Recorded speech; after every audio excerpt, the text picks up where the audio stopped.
Hello friends, welcome to daily routine guys. Where is our day. અને guys આજે પપ્પા અને પૂર્વા નીકળી ગયા છે માઇક લેવા માટે વાયરલેસ. એ પણ આવી ખરી બપોરે કઝ ઇટ વોઝ ઇમ્પોર્ટન્ટ, કારણ કે અમારું કામ રૂકતું હતું, અમે શૂટ નહોતા કરી શકતા, દેટ્સ વાય.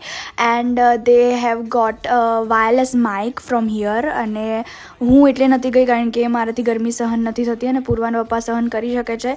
એન્ડ એ લોકો અહીંયા રાજકમલમાં આવ્યા નાસ્તો લેવા માટે કંઈક. એન્ડ પછી એ લોકોએ શિકંજી પીધી. એન્ડ ગરમી એટલી છે, સો that's why they are drinking it. Yes guys. And પપ્પા જોઈ શકો છો કે કેટલા થાકી ગયા છે.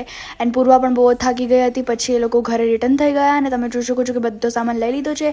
એન્ડ ધેન ગાઈઝ અમે ખાધો બરફ. યસ ગાઈઝ, બરફની ડીશ મમ્મા ઘરે લઈને આવ્યા કઝ અમારામાં કોઈ જ હાલત નથી બહાર જવાની, કઝ બહુ જ ગરમી છે. ઇવન રાત હોય તોય ગરમી છે, બપોર હોય તો ખરો તાપ છે, અને સવારે ખબર નહીં ગાઈઝ કઝ અમે વહેલા નહીં ઉઠતા હવે vacation. So guys, this was hour day. તો મળી દિવસ નવી શરૂઆત સાથે ત્યાં સુધી જય અંબે.